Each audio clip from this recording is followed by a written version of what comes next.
Have you ever walked into a room and felt the atmosphere change instantly? Not because you said something controversial or acted inappropriately, but simply because you existed in that space. There's something about certain individuals that creates an invisible ripple effect wherever they go. Conversations pause mid-sentence. People adjust their posture. The energy shifts in ways that can't be explained by conventional social dynamics. What you're experiencing isn't coincidence. It's the manifestation of psychological depth that most people spend their entire lives avoiding. While others construct elaborate facades to navigate the world, you've done something fundamentally different. You've turned inward. You've excavated the uncomfortable truths about yourself. You've sat with your contradictions, your pain, your authentic self without flinching. This inner work creates something that psychologists have studied for decades but struggle to quantify. It's not charisma, which can be learned and performed. It's not dominance, which relies on external power. It's presence, the kind that emerges when someone has stopped running from themselves and started living from a place of integrated wholeness. The uncomfortable truth is that this kind of presence threatens the psychological status quo. When most people encounter someone who has genuinely done the inner work, who carries themselves with quiet authenticity, it creates a mirror effect that exposes everything they've been trying to hide. Your mere existence becomes a reminder of the depths they haven't explored, the truths they haven't faced, the growth they've been avoiding. This isn't about superiority or judgment. You're not better than anyone else, but you are different. You've chosen the difficult path of self-confrontation, while others have chosen the easier path of self-deception. And that difference radiates from you in ways that bypass conscious awareness and speak directly to the unconscious mind of everyone around you. What follows are 13 unmistakable signs that your psychological presence unsettles others in profound ways. These aren't character flaws or social mistakes. They're the inevitable consequences of choosing authenticity in a world that rewards performance, depth in a culture that celebrates surface, and truth in an environment built on comfortable lies. There's something unsettling about someone who doesn't need external validation to feel whole. When you've done the difficult work of self-integration, when you've faced your shadow and made peace with your complexities, you develop what can only be described as silent authority. This isn't the kind of authority that demands recognition or commands attention through volume or aggression. It's the quiet power that comes from knowing yourself so completely that you don't need others to confirm your worth. This manifests in subtle but powerful ways. When someone challenges your opinion, you don't immediately become defensive because your sense of self isn't threatened by disagreement. When people try to manipulate you through emotional tactics, you remain centered because you've already processed those same emotions within yourself. When others attempt to diminish you through criticism or exclusion, you don't crumble because your foundation isn't built on their approval. People sense this immediately, even if they can't articulate what they're feeling. There's something deeply unsettling about encountering someone who genuinely doesn't need their validation. It challenges the entire social contract that most people operate under, the unspoken agreement that we all participate in a mutual validation exchange where approval is currency and acceptance is power. Your silent authority also manifests in the way you hold space. You don't fill silence with nervous chatter. You don't rush to agree just to maintain harmony. You don't compromise your truth to avoid conflict. This creates a psychological pressure that most people aren't equipped to handle because they've built their entire social identity around reading and responding to others' needs and expectations. When you remove yourself from this dynamic, when you stop participating in the performance, it creates a void that others feel compelled to fill. They'll talk more, explain themselves more, try harder to impress you or gain your approval. And when none of these strategies work, when your energy remains steady and unimpressed, they begin to feel exposed in ways they can't understand. This silent authority becomes particularly threatening in group dynamics. While others jockey for position, seek recognition, or try to establish dominance through various social strategies, you simply exist. You don't compete because you're not playing the same game. You don't perform because you don't need the audience. And your refusal to participate in these dynamics highlights how desperate and hollow they actually are. The most unsettling aspect of your presence is that it reveals how much energy others waste on maintaining their social persona. When they encounter someone who simply is, without trying to be anything else, it becomes painfully obvious how exhausting their own approach to life has become. Your presence doesn't judge them for this, but it certainly illuminates it. Most people live their emotional lives in the shallow end of the pool. They experience feelings in manageable doses, process them quickly, and move on without diving too deeply into what their emotions might be trying to tell them. They've learned to fear their own depth because depth often contains pain, complexity, and truths that challenge their carefully constructed self-image. When they encounter someone who has made peace with emotional depth, who moves through the world with the quiet confidence that comes from having explored their own psychological landscape, it creates an immediate discomfort. Your presence reminds them of all the feelings they've avoided, all the conversations they've sidestepped, all the growth they've postponed. This manifests in fascinating ways during social interactions. While others engage in emotional small talk, sharing surface-level frustrations or excitement, your responses carry weight. When someone complains about a minor inconvenience, you might respond with understanding, but without the dramatic validation they're seeking. When someone shares good news, you celebrate with them, but without the performative enthusiasm that others expect. Your emotional responses are measured, authentic, and proportionate. You don't amplify drama because you've learned to sit with discomfort without making it bigger than it needs to be. You don't minimize genuine pain because you've experienced your own and understand its value. This emotional maturity creates a contrast that makes others feel adolescent by comparison. People often interpret this emotional depth as coldness or detachment, but it's actually the opposite. You feel deeply, perhaps more deeply than most, but you've learned to hold your emotions without being overwhelmed by them. You've developed the capacity to be present with pain without drowning in it, to experience joy without losing yourself in it, to face anger without being consumed by it. This emotional integration becomes threatening because it exposes the emotional chaos that others carry. When someone is used to being around people who validate their emotional storms, who join them in their drama, who amplify their feelings, your centered presence feels foreign and uncomfortable. They might say you don't care enough, don't understand, or aren't supportive, but what they really mean is that you won't join them in avoiding the real work of emotional processing. Your depth also becomes apparent in the way you ask questions. While others might ask about surface details, you naturally gravitate toward understanding the underlying motivations, the deeper patterns, the psychological roots of behavior. This isn't because you're trying to be a therapist or philosopher, but because shallow conversation doesn't engage your authentic self. When someone shares a story about conflict with a friend, you might ask about the history of the relationship or what the conflict might be reflecting about their own needs. When someone expresses excitement about a new purchase, you might wonder aloud what they're hoping it will provide for them emotionally.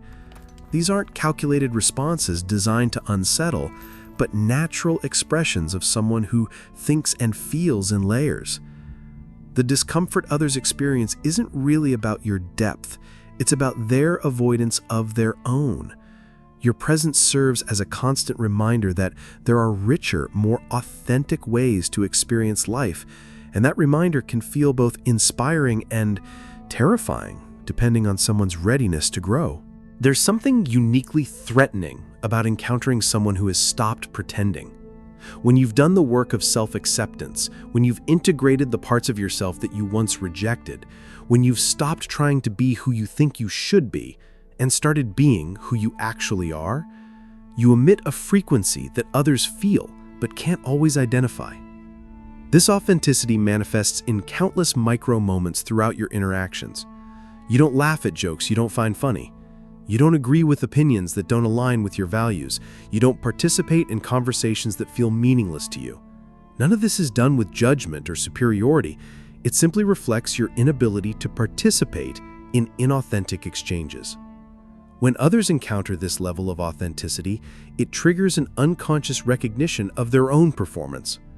They begin to notice how often they laugh when they don't find something amusing, how frequently they agree when they actually disagree, how much energy they spend presenting a version of themselves that isn't quite real. Your presence doesn't criticize this behavior, but it certainly highlights it. This creates a profound discomfort because authenticity is contagious. When someone genuine enters a space, it raises the psychological stakes for everyone present. Suddenly, the social scripts that everyone has been following feel hollow and obvious. The performance becomes visible, the masks become heavy, and people have to choose between dropping their facade or doubling down on it. Most choose to double down, which explains why your presence often intensifies the very behaviors that feel inauthentic. People become more performative around you, not less. They exaggerate their personality traits, oversell their accomplishments, or become aggressively false in their enthusiasm. This isn't because they're trying to impress you specifically, but because your authenticity makes them acutely aware of their own lack thereof. Your refusal to participate in social theater also means that you don't provide the validation that most people's performances are designed to generate. When someone tells a story designed to make them look good, you might listen with interest, but without the admiration they're seeking. When someone fishes for compliments, you might offer genuine appreciation, but not the effusive praise they're hoping for. This lack of performative response leaves them feeling unseen, even though you're actually seeing them more clearly than most. The most challenging aspect of encountering authentic presence is that it reveals how exhausting inauthenticity actually is. When people spend time around you, they begin to notice how much energy they expend on maintaining their image, how tired they feel after social interactions, how little genuine connection they experience despite being surrounded by people. Your presence doesn't cause this exhaustion, but it certainly illuminates it. This is why some people feel drained after spending time with you, even when the interaction was pleasant. It's not that you've taken their energy, but that your authenticity has made them aware of how much energy they waste on being someone else. And that awareness, while potentially transformative, is initially quite uncomfortable. When you've done the work of self-examination, when you've faced your own flaws and limitations honestly, something interesting happens to your tolerance for dysfunction in others. You don't become judgmental in the traditional sense, but you do develop what could be called discerning standards. You can spot manipulation from a distance. You recognize emotional immaturity quickly. You feel the dissonance when someone's words don't match their energy. This psychological awareness creates an invisible standard in your presence that others feel acutely. They sense that you see through their strategies, that you're not buying their stories, that you're not impressed by their attempts to control or manipulate situations. This doesn't make you superior, but it does make you dangerous to those whose relationships are built on deception or emotional manipulation. People who rely on drama to feel important find your presence particularly challenging. When someone tries to create urgency around a minor issue, you respond with appropriate but not amplified concern. When someone attempts to manipulate you through guilt, you acknowledge their feelings without taking responsibility for managing their emotions. When someone seeks to control situations through emotional volatility, your stability exposes their strategy as ineffective. This creates a fascinating dynamic where people often feel more accountable in your presence without you saying anything about accountability. They find themselves explaining their behavior, justifying their choices, or defending their actions, even though you haven't questioned anything. Your mere existence seems to activate their conscience in uncomfortable ways. Your standards also manifest in your relationships choices.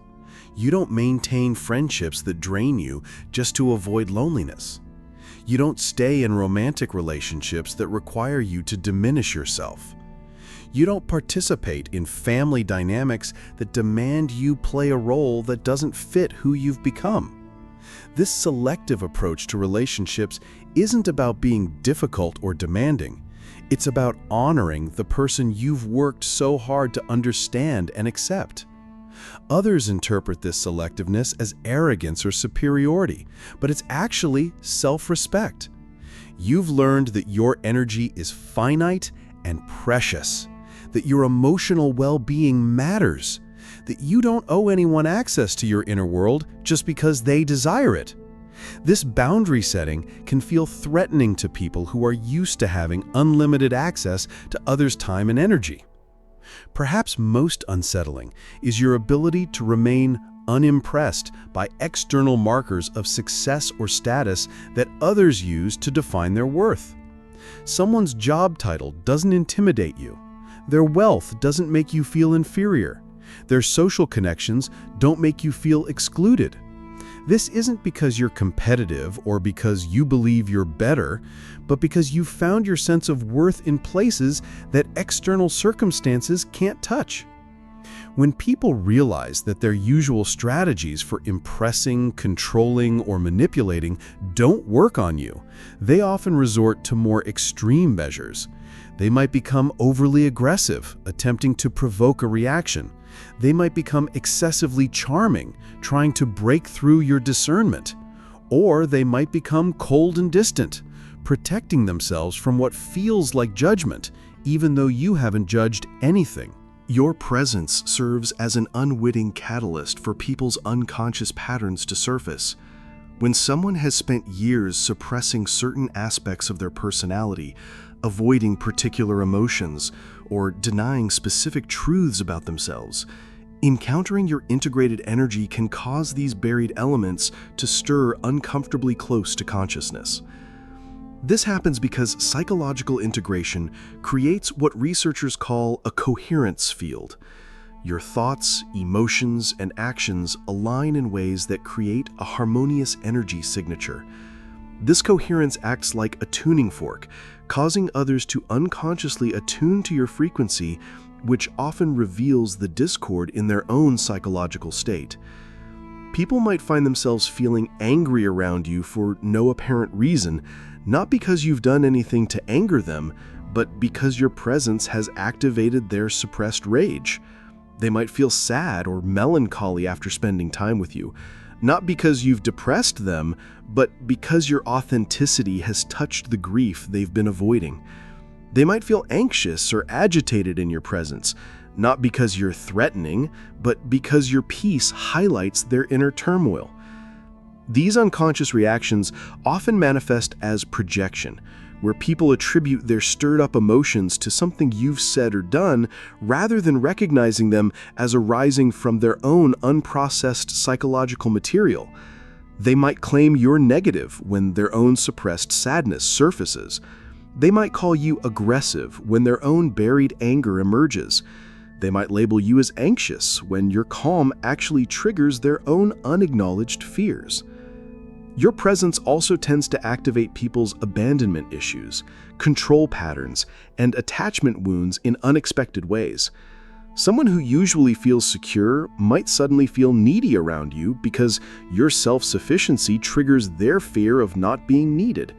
Someone who typically feels confident might feel insecure because your genuine confidence exposes theirs as performance. Someone who usually feels in control might feel chaotic because your inner stability reveals their outer control as compensation for inner chaos. This unconscious stirring often leads to people creating drama or conflict around you, not because they want to fight with you specifically, but because the emotional material your presence has activated needs somewhere to go. They might pick arguments over trivial matters, create emergencies that require your attention, or manufacture crises that pull you into their emotional chaos. This isn't conscious manipulation, it's unconscious regulation attempting to restore their psychological equilibrium.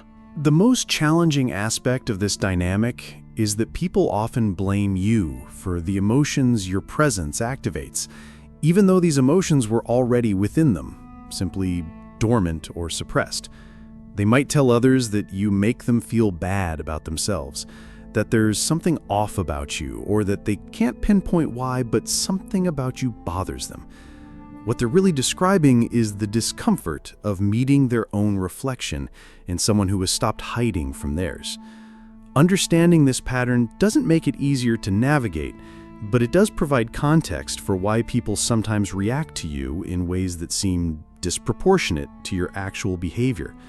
You're not responsible for their unconscious patterns, but you are inevitably going to activate them simply by being authentic in their presence. There's a paradox in how people respond to authentic presence. While your energy might make them uncomfortable, it also draws them in. People find themselves inexplicably attracted to your company, seeking your opinion, wanting to spend time with you even when they can't explain why. This magnetic quality isn't about personality or charm, it's about the psychological gravity that integrated consciousness creates. When someone has successfully integrated their shadow, processed their trauma, and aligned their inner and outer worlds, they become what psychologists call a whole person. This wholeness radiates an energy that others find both fascinating and terrifying. Because wholeness is so rare in a world of fragmented individuals. People are drawn to what they sense you possess, but can't name or understand. This magnetism manifests in various ways throughout your daily interactions. Strangers might feel compelled to share personal information with you unprompted. People might seek your advice on matters you have no expertise in simply because they trust your perspective.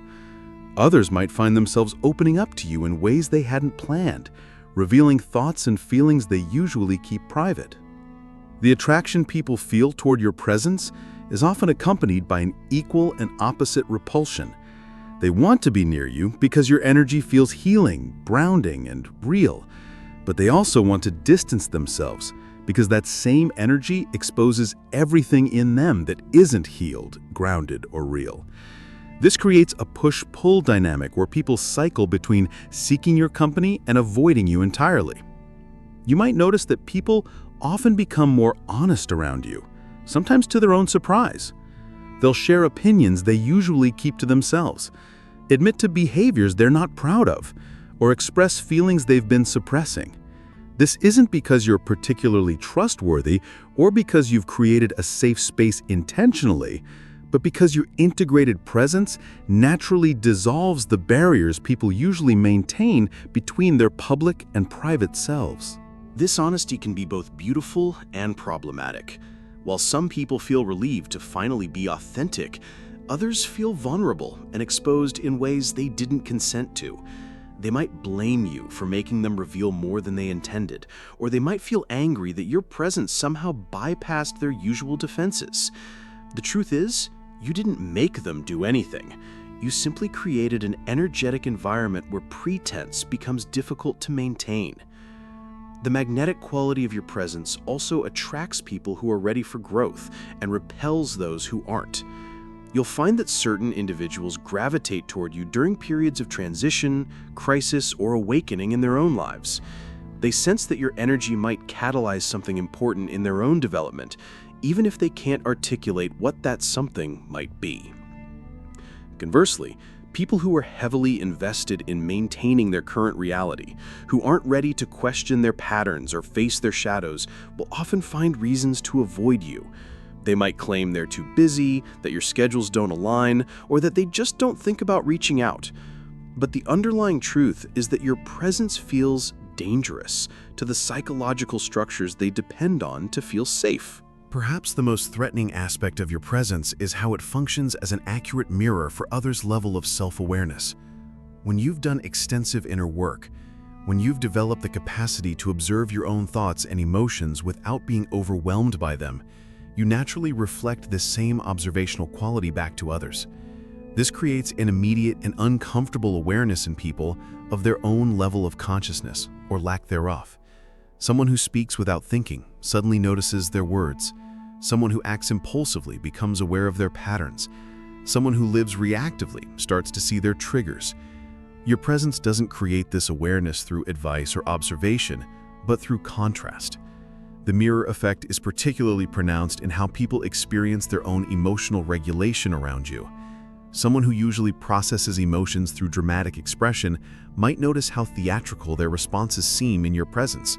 Someone who typically avoids difficult feelings might become acutely aware of what they're suppressing when your emotional openness highlights their own closure. Someone who relies on others to manage their emotional state might feel abandoned when your boundaries make it clear that emotional regulation is an internal responsibility. This mirroring often triggers what psychologists call cognitive dissonance, the uncomfortable feeling that arises when someone's actions don't align with their self-perception. People like to think of themselves as self-aware, emotionally mature, and authentic. But when they encounter someone who actually embodies these qualities, they're forced to confront the gap between their self-image and their reality. Your presence also mirrors people's relationship with truth. When you speak honestly, without agenda, when you acknowledge complexity without trying to simplify it, when you admit uncertainty without shame, it highlights how often others shade the truth to serve their image or avoid discomfort. This doesn't make them liars, but it does reveal how much their communication is filtered through self-protection rather than genuine expression. The mirroring effect extends to people's relationship with growth and change. Your willingness to evolve, to admit mistakes, to let go of outdated beliefs makes others aware of how attached they are to being right, how invested they are in maintaining their current identity, how much they resist the natural process of development and transformation. Some people respond to this mirroring with curiosity and growth, using your presence as inspiration for their own development.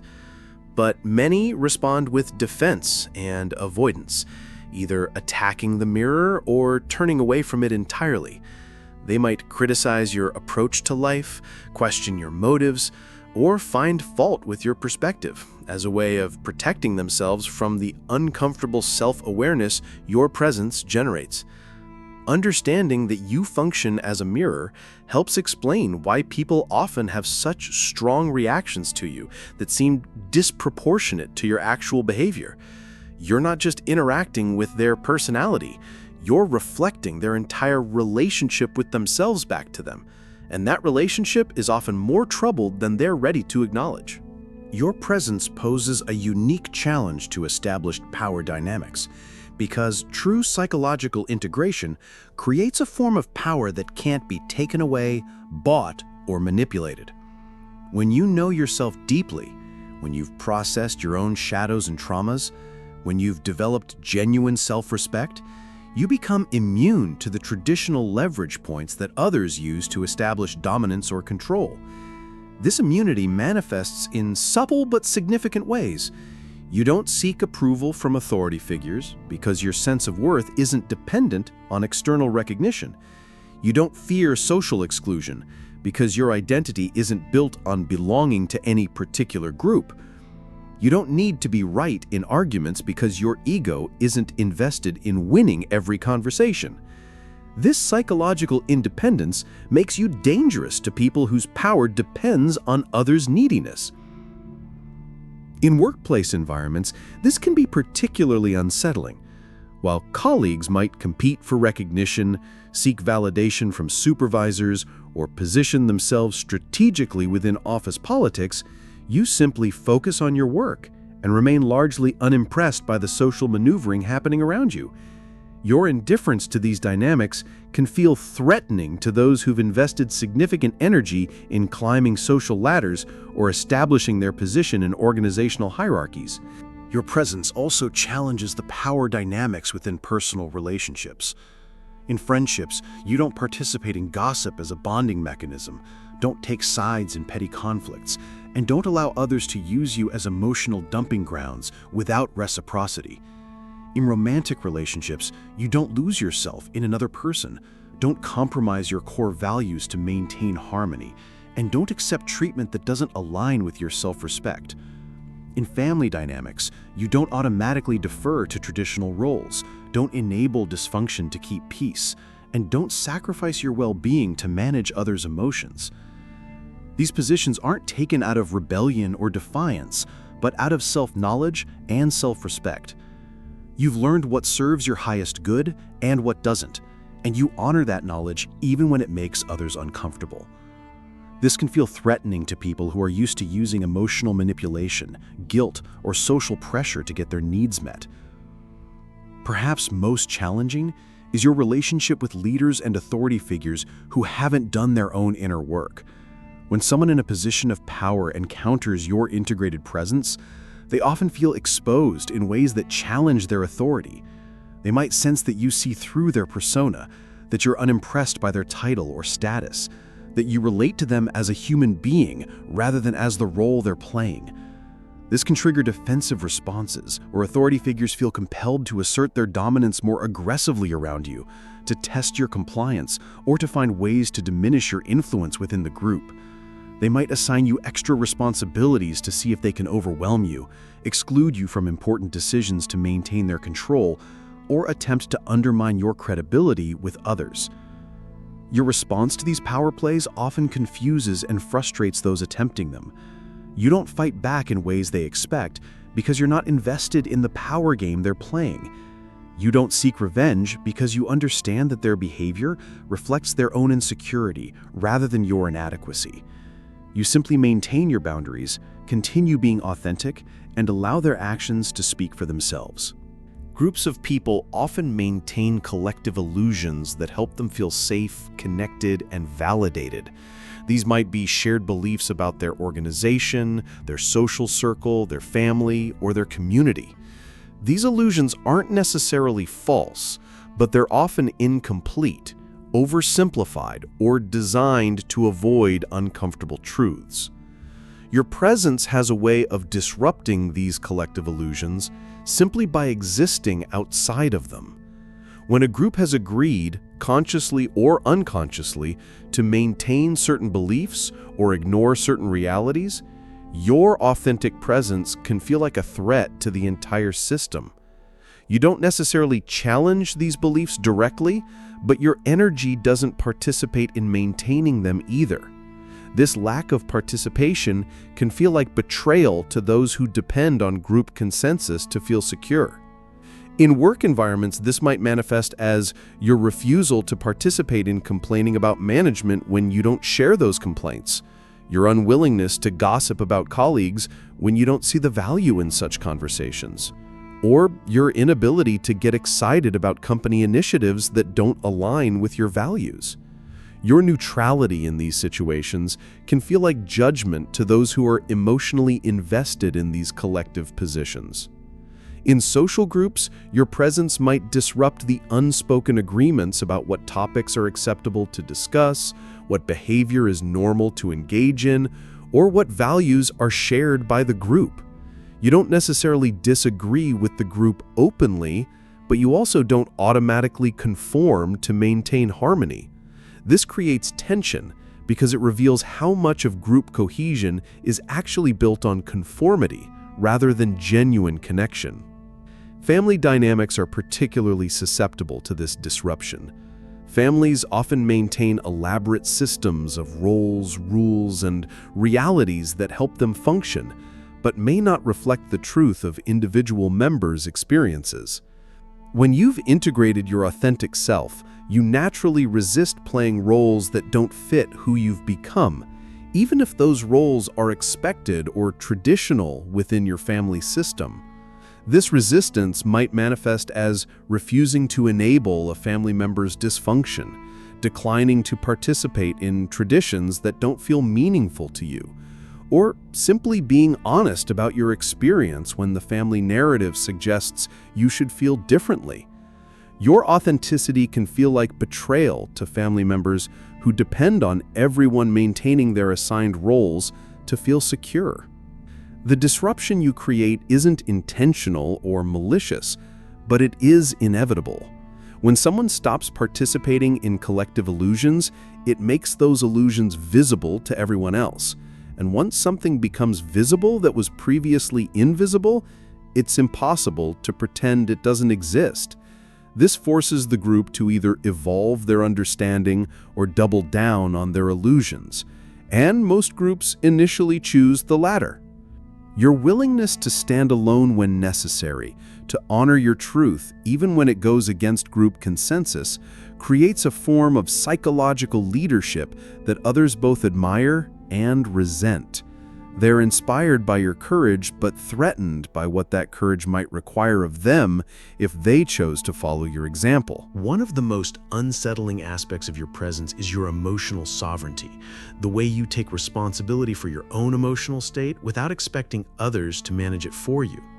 Most people learn to regulate their emotions through external means, seeking validation when they feel insecure, looking for others to join their complaints when they feel frustrated, or expecting sympathy and attention when they feel hurt.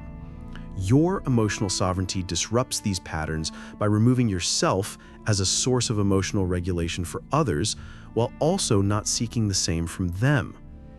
When someone tries to make you responsible for how they feel, you acknowledge their emotion without taking ownership of it.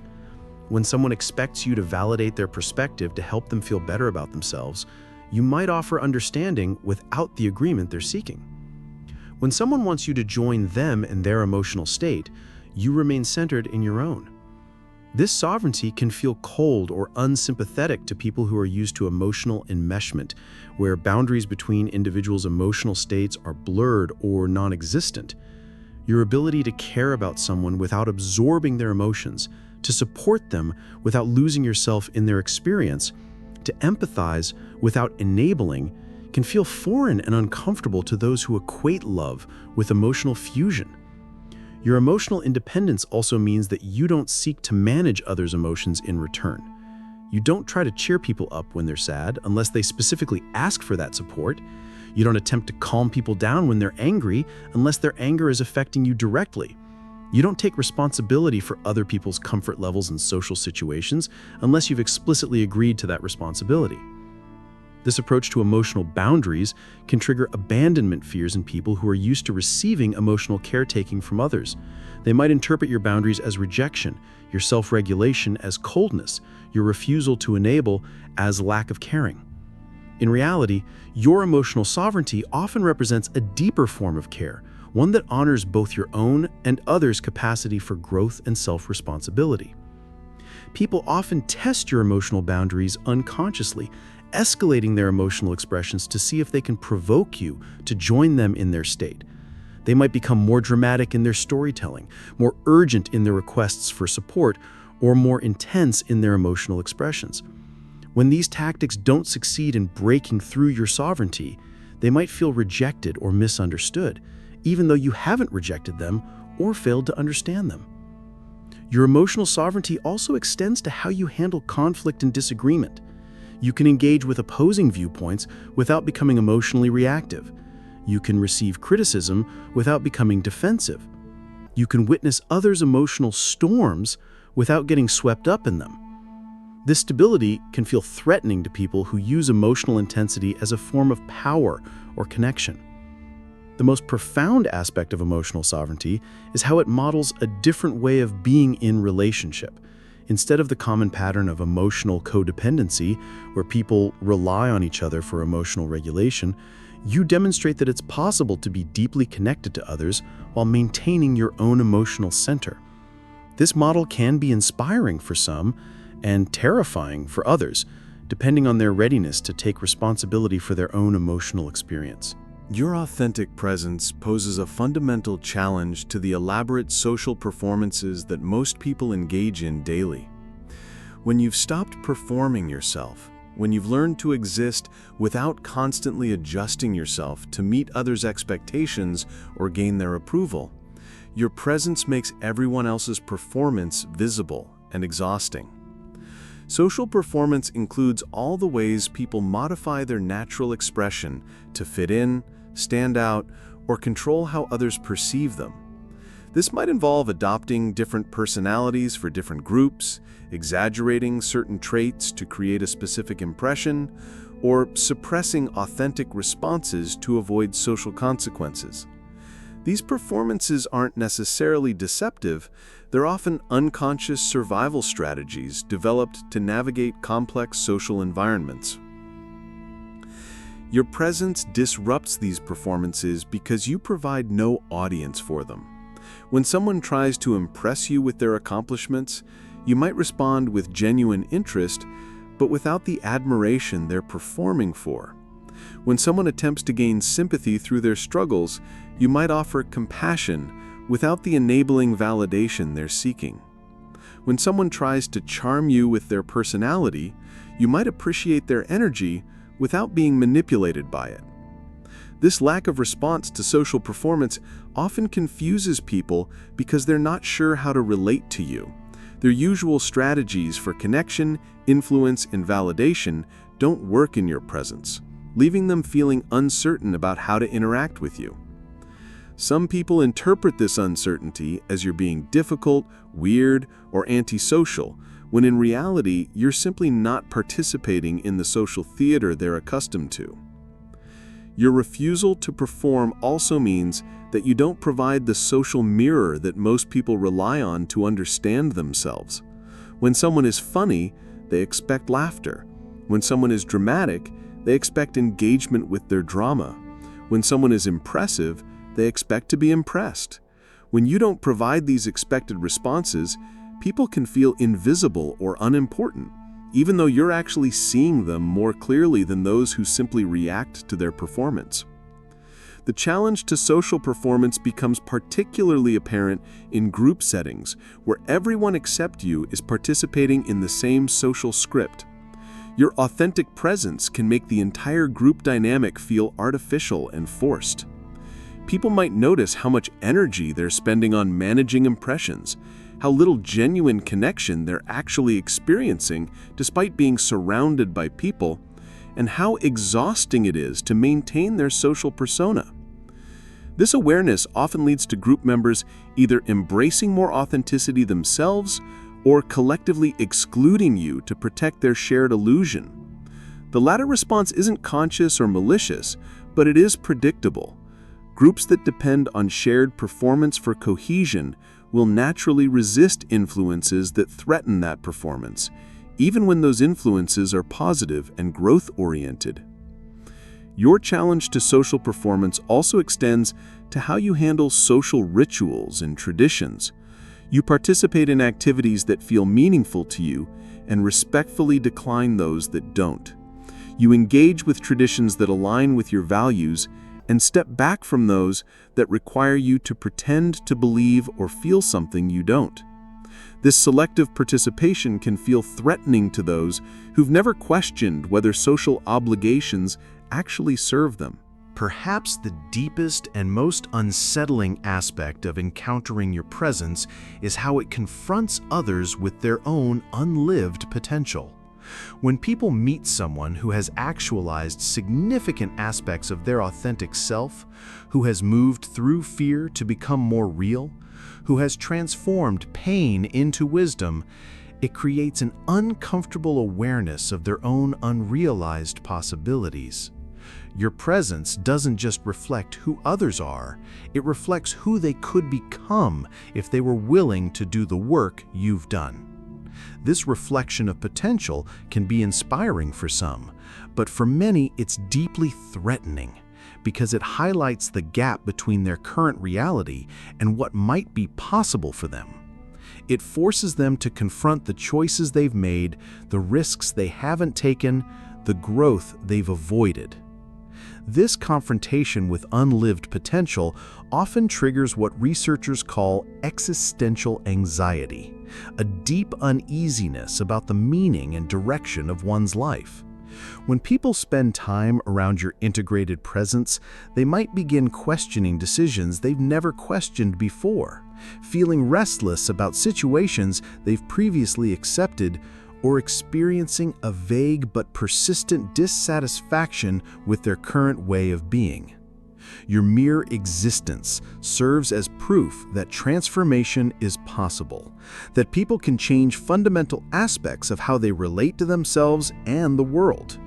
For someone who has convinced themselves that they're stuck, that their personality is fixed, that their circumstances are unchangeable, your presence challenges these limiting beliefs simply by demonstrating an alternative reality. People often respond to this confrontation with their unlived potential in predictable ways. They might dismiss your growth as luck, privilege, or circumstance beyond your control, rather than acknowledging the intentional work you've done. They might minimize your transformation by claiming you were always this way, refusing to recognize the journey you've taken. They might find flaws in your current state as a way of protecting themselves from feeling inspired or challenged by your evolution. Some people become aggressive toward your potential reflecting presence, not because they dislike you personally, but because you represent everything they're afraid they're not brave enough to become.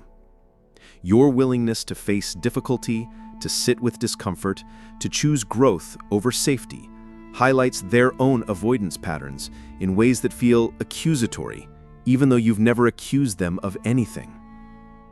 Others respond by attempting to pull you back into previous versions of yourself, reminding you of who you used to be, questioning your current choices, or trying to recreate dynamics from before your transformation. This isn't necessarily malicious. It's often an unconscious attempt to restore their comfort level by encouraging you to return to a version of yourself that didn't trigger their awareness of their own potential. The most complex response is when people simultaneously admire and resent your transformation. They want what you have, but aren't willing to do what you've done to get it. They appreciate your authenticity, but aren't ready to give up their own personas. They respect your boundaries, but wish you were still available for them to cross. This creates an internal conflict that they often project onto you, treating you as if you're responsible for their feelings of inadequacy or inspiration. Your confrontation with others' unlived potential also extends to how you handle your own continued growth and development. People who knew you before your transformation might feel threatened by your continued evolution, as if your continued change somehow invalidates their choice to remain static. They might pressure you to stay consistent with who they think you are, become uncomfortable with your new interests or perspectives, or feel abandoned when your growth takes you in directions they can't or won't follow. Understanding that your presence confronts others with their own potential helps explain why some people seem to take your personal growth personally, as if your evolution is somehow a judgment of their stagnation. You're not trying to make anyone feel bad about their choices, but your living example of what's possible can certainly highlight what others haven't chosen for themselves. The final and perhaps most threatening aspect of your presence is how it exposes the difference between authentic power and compensatory power. Most people develop power strategies based on what they lack rather than what they possess. They become controlling because they feel powerless, aggressive because they feel vulnerable, or manipulative because they feel unable to meet their needs directly. Your integrated presence radiates authentic power, the kind that emerges from self-knowledge, self-acceptance, and self-respect. This power doesn't need to dominate others because it's not seeking anything from them. It doesn't need to control outcomes because it's secure in its ability to handle whatever happens. It doesn't need to manipulate situations because it trusts in its capacity to navigate life authentically. This contrast between authentic and compensatory power becomes immediately apparent in any interaction. When someone tries to intimidate you, your lack of fear exposes their aggression as compensation for their own terror. When someone attempts to control you, your inner freedom highlights their desperation for external control. When someone seeks to manipulate you, your clarity reveals their confusion about how to meet their needs honestly. People who rely on compensatory power often feel diminished in your presence because their strategies become obviously ineffective. They might escalate their tactics, becoming more aggressive, more controlling, or more manipulative, but these escalations only serve to highlight the weakness their power strategies are designed to hide. Your authentic power also threatens existing hierarchies that are built on compensatory dynamics. In environments where leadership is based on dominance rather than competence, where influence comes from manipulation rather than inspiration, where status is maintained through control rather than contribution, your presence disrupts the entire system simply by operating from a different paradigm. You don't challenge these systems directly, but your existence within them creates cognitive dissonance for everyone involved. People begin to question why they accept leadership from those who lead through fear rather than inspiration, why they tolerate dynamics that require them to diminish themselves, why they participate in systems that reward compensation rather than authenticity. The most profound threat your authentic power poses is to people's excuses for not accessing their own. When someone encounters real power, power that comes from integration rather than domination, it becomes difficult to maintain the belief that such power is impossible or unrealistic. Your presence serves as living proof that people can develop genuine strength, true confidence, and real authority through inner work rather than outer manipulation. This recognition can be transformational for those who are ready to embrace their own authentic power, but it can be devastating for those whose entire identity is built on the compensatory power they've developed to hide their wounds. They might attack your power as fake, dismiss it as privilege, or attempt to undermine it through various means. But these responses only serve to highlight the difference between power that serves and power that compensates. Understanding this dynamic helps explain why your presence often polarizes people into those who are inspired by your authenticity and those who are threatened by it. You're not trying to take anyone's power away, but your authentic power certainly highlights how much energy others waste on strategies that don't actually make them powerful, just more defended. The ultimate confrontation your presence creates is with the question of whether people are willing to do the inner work necessary to access their own authentic power, or whether they'll continue to rely on external strategies that keep them dependent on others' validation, approval, and permission to feel worthy. And that confrontation, while potentially transformational, is initially quite uncomfortable for anyone who hasn't yet chosen the path of authentic empowerment. Your presence doesn't promise that this work will be easy, but it does demonstrate that it's possible. And sometimes that demonstration is enough to plant seeds that will eventually grow into someone else's transformation, even if their initial response is resistance, avoidance, or fear.